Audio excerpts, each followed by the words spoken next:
नहीं से।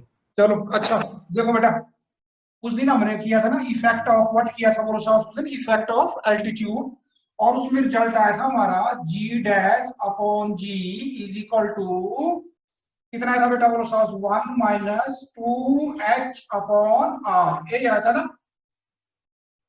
ये आया था। Yes sir. हाँ तो ये थी बेटा Yes, हमारे sir. पास इक्वेशन नंबर 4 थी है ना, और इससे पहले हमारे पास आया था जब हमने डिवाइड किया था G dash over G is equal to R square upon R plus H square. देखना ऐसी इक्वेशन आई थी ना इक्वेशन इससे पहले। Yes sir.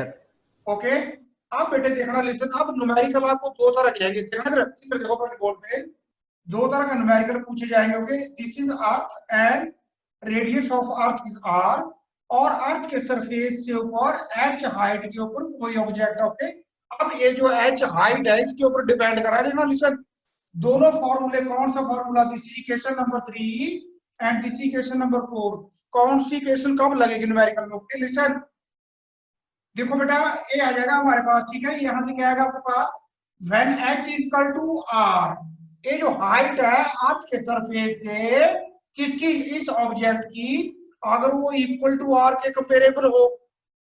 ओके तो ये बन जाएगा क्या बेटे शाबाश, ये बन जाएगा r square upon r plus, अब h की जगह क्या आ जाएगा, और हाँ तो हो जाएगा r plus r whole square. तो फिर आपके पास बेटा ये क्या बन जाएगा, R square upon 2r square 2r whole square, फिर रह जाएगा आपके पास R square upon R square into 2 square. Okay okay बेटा जी। Yes sir. तो Yes, आर sir. से आर स्क्वायर क्या हो जाएगा कैंसिल, और फिर ये आ जाएगा हमारे पास क्रॉस मल्टीप्लाई करके आ जाएगा बेटा G dash is equal to G into 1 upon 4, G dash is equal to G, Pragun Bindra बेटे, प्रगुण, यस सर। मैं वहीं पहुंच जाऊंगा अभी। तो आ गया मेरे पास कितना, G dash is equal to G by 4। तो इस इक्वेशन के आगे लिख लो बेटे, ये तब आपने यूज करना when h is comparable to r, इसको आपने तभी यूज करना न्यूमेरिकल में जब h जो हाइट ऑफ द ऑब्जेक्ट होगी अर्थ के सरफेस से वो लगभग 6400 6000 या 6500, अर्थ की रेडियस होती है 6400 किलोमीटर।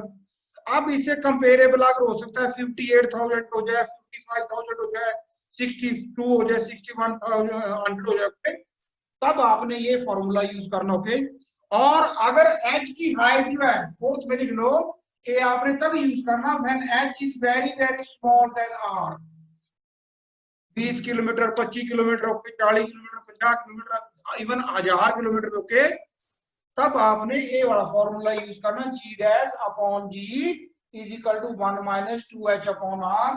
ओके और ये फॉर्मूला बन गया था उस दिन हमारे पास, क्रॉस मल्टीप्लाई की क्या बन जाएगा, that is equal to g into 1 minus 2h upon r, 1 minus 2h upon r। Gurpreet okay बेटा, यस सर। नाउ बेटा नेक्स्ट लिखो effect of depth, effect of depth मतलब अब अगर हम जमीन के अंदर जाएं, पिछले वाले आर्टिकल में तो हम ऊपर हो गए थे अल्टीट्यूड पे, अब अगर हम जमीन के अंदर जाएं तो क्या फर्क पड़ेगा ई की वैल्यू के ऊपर। तो लिसन, अच्छा अभी जो पिछला हमने आर्टिकल फिनिश किया इसमें अगर हम हाइट पे जाएं तो वैल्यू ऑफ जी जो होती है वो बढ़ती है, ऊपर से कम होती है। बोलो बेटा, कम होती है। कम होती है, कम होती है। हाँ the value of g always decreases with the altitude or height, effect of height और effect of altitude बोलते हैं। ओके देखो बेटा लिसन, देखो now here is our earth, अब मैं बड़ी बना रहा हूं आपको, क्यों, क्योंकि अब हमने अर्थ के अंदर जाना। ओके तो देखो इधर, यस खुशी कहती बेटा, अब देखो the radius of earth is what, R, radius of earth is what, R. here is the center of earth and let the mass of earth is m.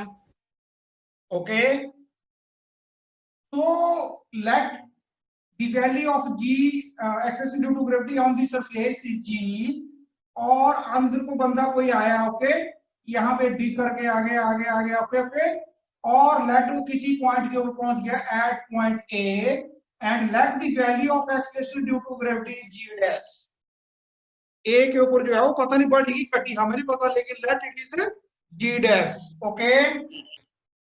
So there listen, अब देखो जितना ए तो था हमारे पास, कितना मालूम, बंदा आया डी डिस्टेंस नीचे आ गया, ओके, डी तक आ गया डी, तो ये जो डिस्टेंस बचा हमारे पास अंदर, that is equal to R minus D, कितना बच गया, R minus डी।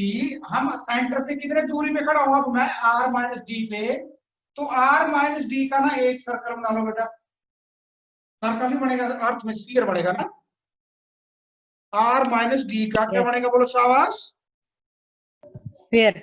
तो पूरी अर्थ का मास अगर ज्यादा, पूरी अर्थ का मास अगर देखना है तो देखो, पूरी अर्थ का मास अगर m है, तो अगर मैं इतनी सी याद करूं, जिस छोटा सा सर्कल है आर माइनस डी का जो स्फीयर है, इसकी मास ज्यादा होगी पूरी अर्थ की, पूरी अर्थ हाँ, तो इसका मतलब ये जो अंदर वाला सर्कल आ गया, let its mass is m dash, let its mass is m dash, M dash. हाँ yes, now first of all we know small g is equal to capital G capital M upon capital R square, okay, yes sir। अब बेटे देखो, अब जब मैं अर्थ के अंदर जाऊंगा तो कहीं पे रेत है, कहीं पे पानी है, कहीं पे हार्ड रॉक्स है, कहीं पे स्टील है, कहीं पे कुछ चौके ओर्स हैं, अलग अलग एलिमेंट्स की ओर्स हैं, तो मतलब अर्थ की डेंसिटी क्या है, हर जगह सेम नहीं है, हर जगह अर्थ की डेंसिटी क्या नहीं है, सेम नहीं, ओके, सेम नहीं। सबसे पहले हम अज्यूम करेंगे let the density of earth is same everywhere, write down, let the density of the material of earth, let the density of the material of earth is uniform everywhere, is uniform everywhere. We know that density rho is equal to mass upon volume, rho density को ना rho से depend करते हैं, rho is equal to density is equal to mass पर volume, it implies mass is equal to volume into density, it implies mass is equal to volume into density, therefore g is equal to g upon r square, और आगे मास की जगह लिखेंगे बेटे हम, कितना आएगा, वॉल्यूम इनटू डेंसिटी,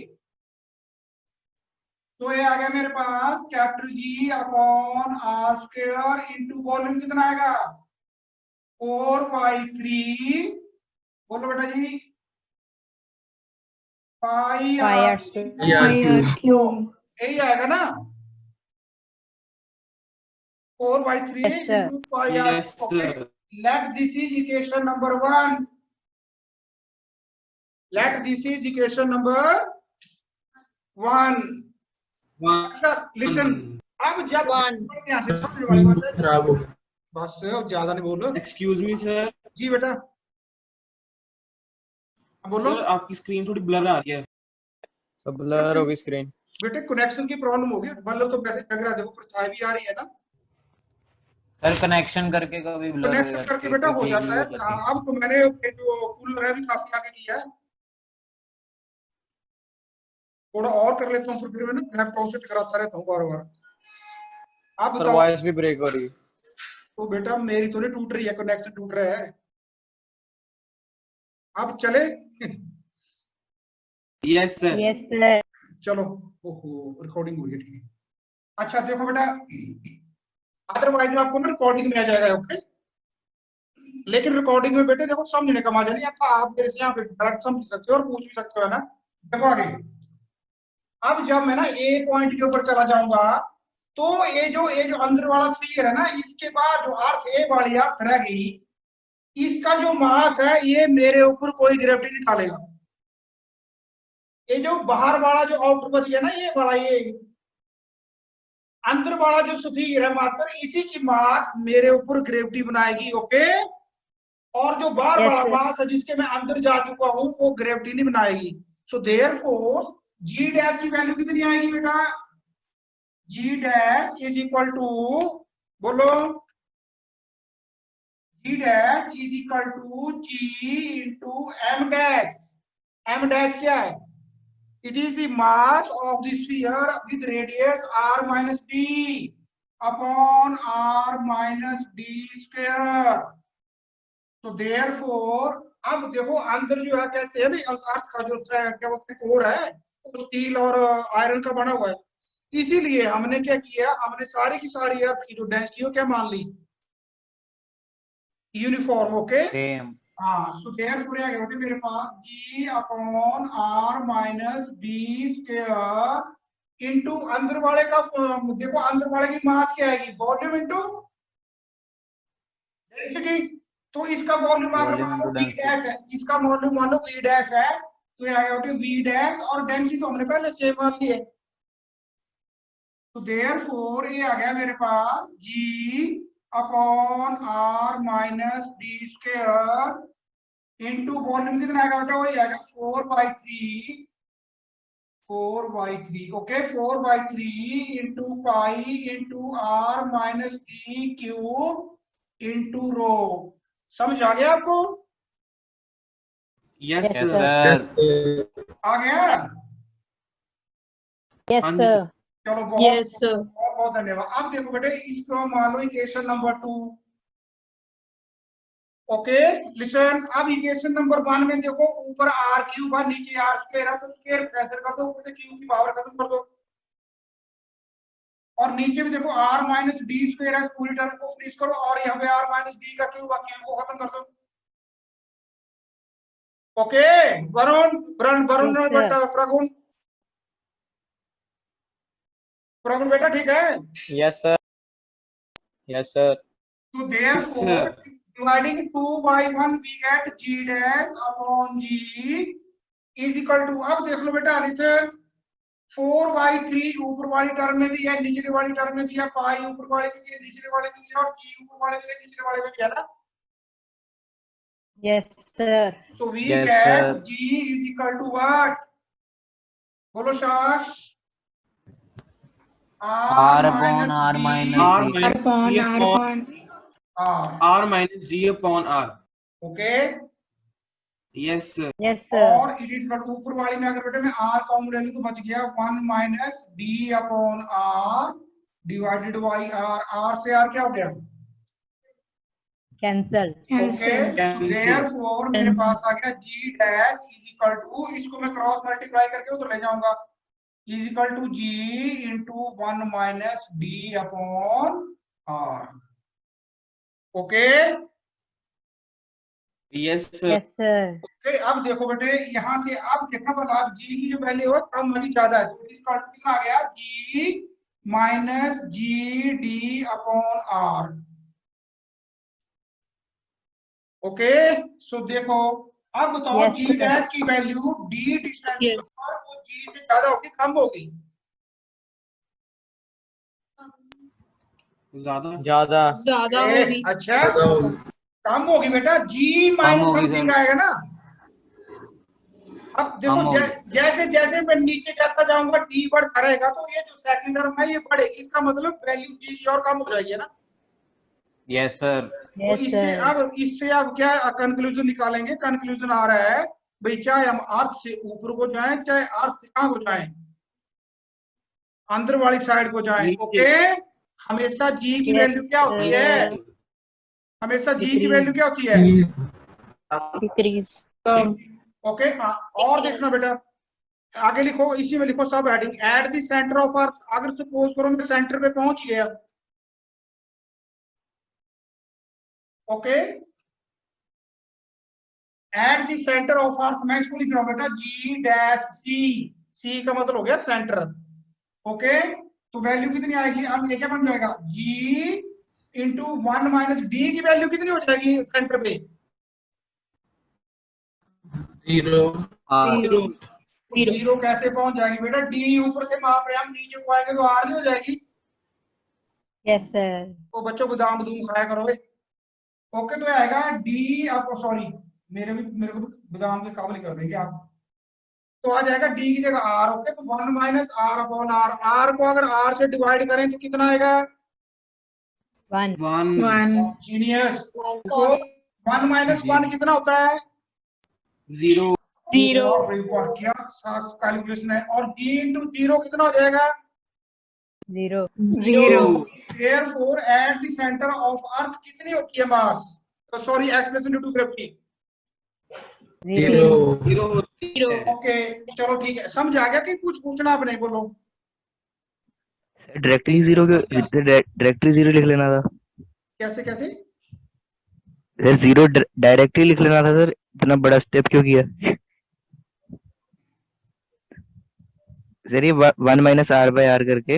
हाँ मैं समझ गया बेटा, हाँ हाँ ठीक बोल रहा है तू। अच्छा अब बता मेरे को, हाँ कई जी। बच्चे ऐसे हैं जो आईएएस बनेंगे और कुछ ऐसे हैं जो मोची बनेंगे ना, तो आईएएस कभी मरता नहीं है, मरता है सर। नहीं नहीं बता, एक मिनट जरा जवाब दे पहले मेरे को ना, सुन मेरे ढंग से बात, ये तेरे को किसी बुक में नहीं मिलेगी है ना, कोई और कारण भी बता सकते हो आप, भाई जी की वैल्यू वहां सेंटर में जीरो क्यों है,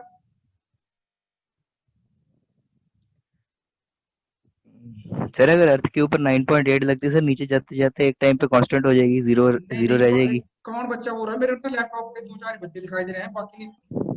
पुराना बोल रही, अच्छा ओके ठीक है। हाँ जी बेटा, क्या आप बोलो।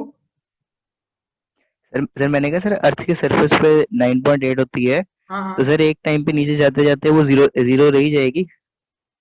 वाह क्या कंक्लूजन है तेरे, ओए ओए ओए ओए, ओए, कौन सी बुक पढ़ रहा है बेटा तू, सर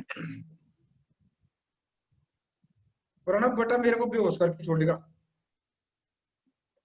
हैं और भी नहीं होगा बेटा। जैसे जैसे ना हम देखो अंदर से अंदर जा रहे हैं, तो जिस स्फीयर के ऊपर हम खड़े हैं उसकी मास रोल प्ले कर रही है ना, तो जब हम सेंटर के ऊपर चले जाएंगे तो मास क्या हो जाएगी वहां पे, जीरो है ना, क्योंकि वहां पे जीरो रेडियस का स्फीयर बचेगा, वो उसकी मास भी क्या होगी, जीरो। तो हमें फॉर्मूला दिया है G equal to capital G capital M upon R square, तो जब कैपिटल एम ही जीरो हो जाएगा तो जी से मल्टीप्लाई करके zero, zero divided by R square, zero है ना, okay. Yes, sir. Yes, sir. हाँ जी बेटा, नेक्स्ट लिखो, very important, relation between H small H, relation between small H and depth D. Gurpreet बेटा बुक में नहीं है, वैसे लिखवा रहा हूं मैं, क्या देख रहा तू बुक में देख रहा है गुरप्रीत, है पके पकाया ढूंढ रहा है, कुछ नहीं अच्छा पता लग रहा है मेरे नहीं को। Relation between small H and small D for the same change in small G, और the small change in same change in small g। हाँ बेटे, write down, we know what do you know,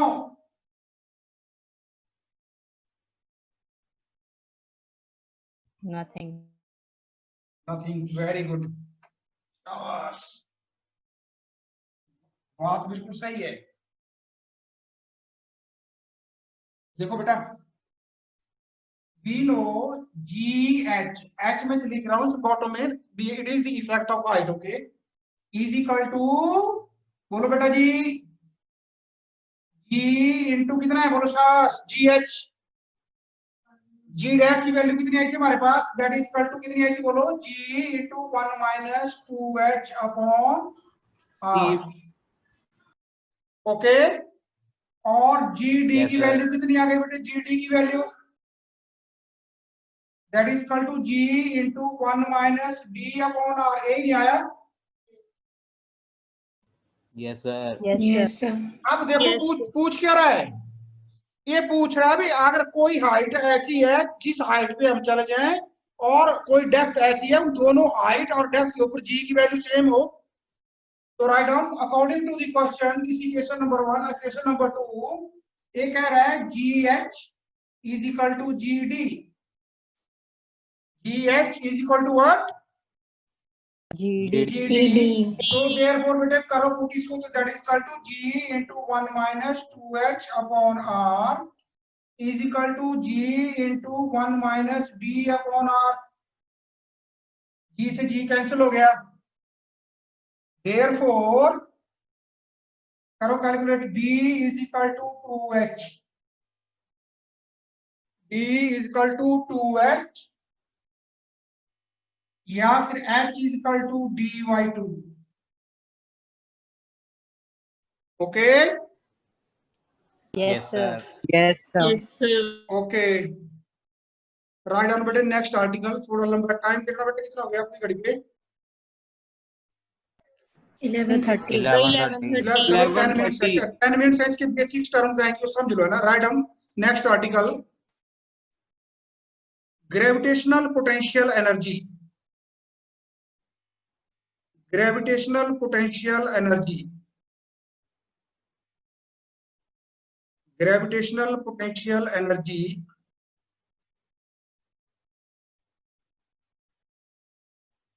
in the field of earth, in the field of earth, इसको बेटे capital you से represent करते हैं। Okay capital you, gravitational potential energy capital you से represent करेंगे। So gravitational potential energy at a point in the field of earth, at a point in the field of earth is defined as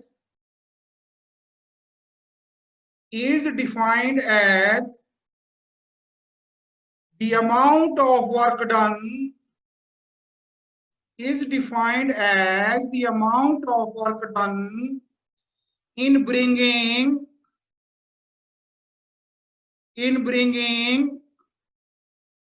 a body of given mass, in bringing a body of given mass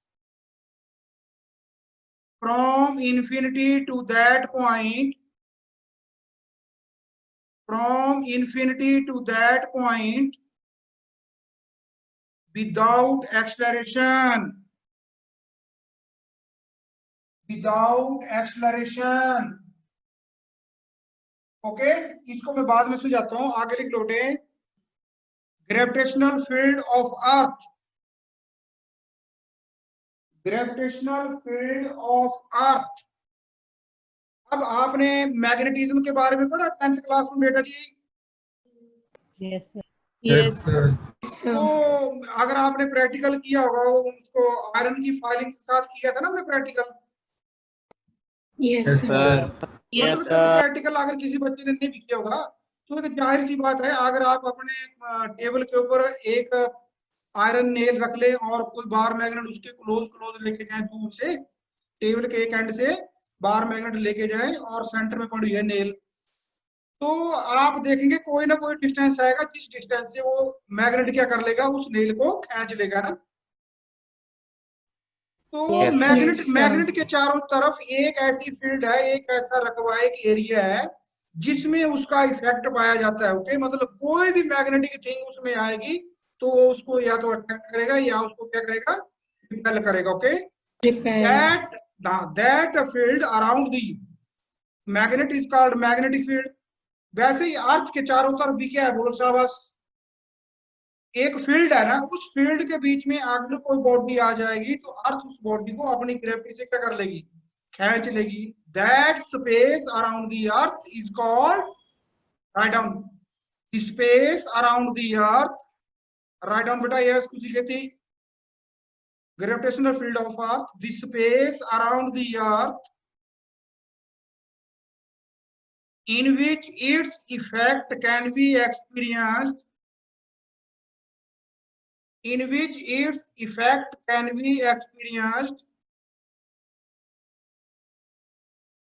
is called gravitational field of Earth. Gravitational field of Earth.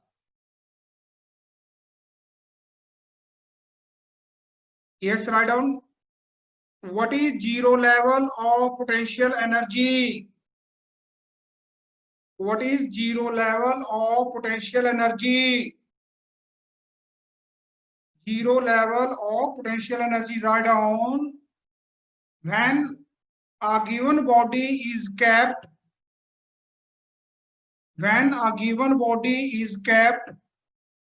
at infinite distance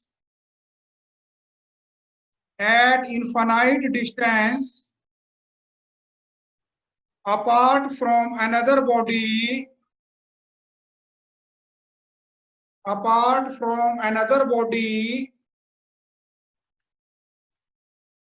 then gravitational potential energy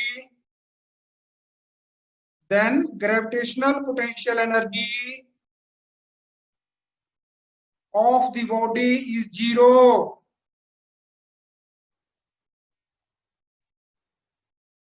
This is called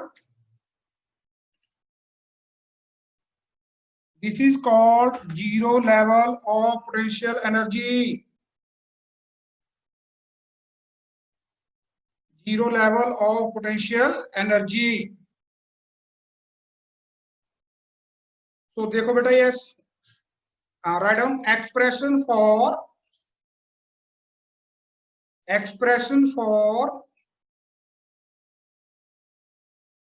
gravitational potential energy. हाँ जी बेटा, देखो diagram करो draw. Here is Earth.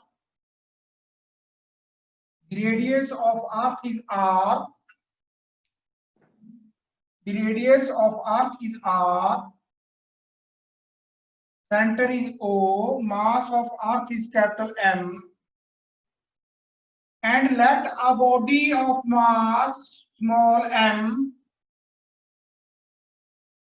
ए बेटे जो मैं dash dash लगा रहा हूं, तो स्मॉल m को मैं यहाँ इस पॉइंट को मैं रिप्रेजेंट कर रहा हूं इन्फिनिटी. ये जो पॉइंट ऊपर है इसको मैं रिप्रेजेंट कर रहा हूं इन्फिनिटी.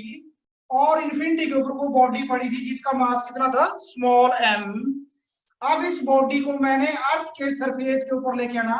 लिसन, मेरे से पूछा गया भी बताओ पी पॉइंट के ऊपर इसकी ग्रेविटेशनल पोटेंशियल एनर्जी कितनी है. ओके, अर्थ की gravitational potential energy P point के ऊपर कितनी है. तो what is the gravitational potential energy of earth at the point. अभी लिखा हमने, it is the amount of work done in bringing a mass m from infinity to that point. Okay, so बेटे देखना, रास्ते में आते आते मेरे पे पॉइंट आ गया पी, सॉरी ए पॉइंट आ गया. ये जो पॉइंट ए है इसका जो डिस्टेंस है अर्थ के सेंटर से, लेट दैट इज x. और जब मैं ए से थोड़ा सा नीचे तो बी पॉइंट आ गया. अब ए और बी का जो डिस्टेंस है that is very very small, dx. ए से जब मैं बी तक है तो वेरी वेरी स्मॉल dx आया. मैं बताता हूं क्यों लिया. और फिर मैं आके आखिरकार कहां पहुंच गया, पॉइंट पी के ऊपर. और पॉइंट पी का जो डिस्टेंस है अर्थ के सेंटर से वो मान लो कितना है, r, स्मॉल r. ओके बेटा जी. Yes sir. Yes. अब नंबर 1 Yes, इनफिनिटी sir. लेके जाएगा कौन, मैं तो नहीं जाता. तो के सब जाओगे. No sir. हाँ, तो वैसे मान लिया हमने. ठीक है, लिसन आप देखना बेटा. So therefore amount of work done क्या होता है, वर्क डन होता है फोर्स इनटू डिस्प्लेसमेंट, है ना. Yes sir. Yes, sir. तो बेटा मान लो जब मैं पॉइंट ए के ऊपर पहुंचा तो यहाँ पे अर्थ की ग्रेविटेशनल फोर्स कितनी थी. F. अच्छा, बड़े ध्यान से सुनना, बड़े ध्यान से. ये पता नहीं कितने आर्टिकल में आएगा आगे चल के ना, अलग अलग ढंग से आएगा. अब जब मैं ए से लेके बी तक आऊंगा, और अभी हम पढ़ के हटे जस्ट, हम अगर अर्थ से चाहे थोड़ा सा ऊपर जाए चाहे थोड़ा सा नीचे जाए, जी की वैल्यू क्या होती है? डिक्रीज। मैं नहीं कह रहा हूँ, मैं इंक्रीज डिक्रीज नहीं पूछ रहा हूँ, चेंज होती है ना। Okay yes sir. तो देखो बेटा, इसका मतलब जब मैं पॉइंट इन्फिनिटी पे था तो एफ की वैल्यू कुछ और थी, जब मैं ए पे होगा तो इसकी वैल्यू कुछ और होगी, जब बी के ऊपर होगा तो इसकी वैल्यू कुछ और होगी, है ना। मतलब हर पॉइंट के ऊपर इसकी वैल्यू जो होगी एफ की, वो चेंज होती जाएगी। तो बताओ मेरे को कितनी इक्वेशंस बनानी पड़ेगी एफ की। इसलिए मैं चाहता हूं कि मैं एफ को कांस्टेंट मानूं। अब एफ को कांस्टेंट मानूंगा तो मैंने दो पॉइंट के बीच का लिया, कि जब मैं पॉइंट ए के ऊपर था तो फोर्स एफ थी, और जब मैं पॉइंट बी के ऊपर पहुंचा तो भी फोर्स एफ ही है। लेकिन मैंने तो पढ़ा हुआ है भाई, जो वैल्यू ऑफ जी है वो डिस्टेंस से क्या होती है, हाइट से और एल्टीट्यूड से क्या होती है, चेंज। तो अब बच्चे मेरे से पूछेंगे सर भी आप तो चेंज हो रहा है, तो मैं चालाक हूं, मैंने क्या कर लिया भाई, ये जो ए और बी के बीच का जो डिस्टेंस है, it is infinitesimally very very small.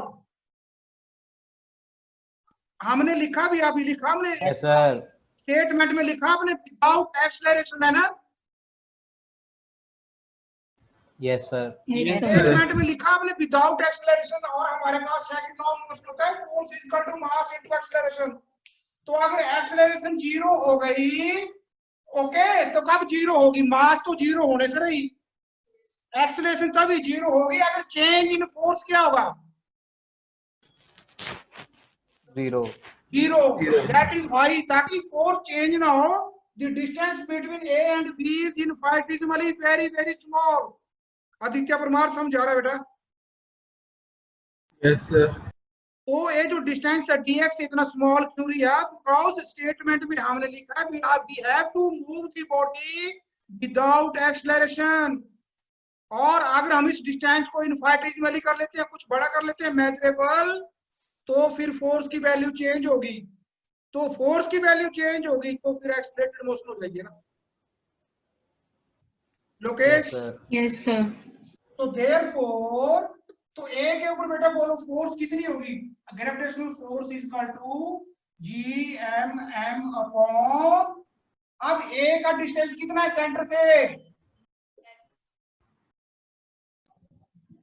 X. ए वो पॉइंट है जहां की बॉडी है जिसको मैं इन्फिनिटी से ला रहा हूं, तो उस बॉडी के सेंटर से और अर्थ के सेंटर का डिस्टेंस लेते हैं हम इसमें इनवर्स लॉ ऑफ ग्रेविटेशन में। तो डिस्टेंस कितना माना हुआ हमने?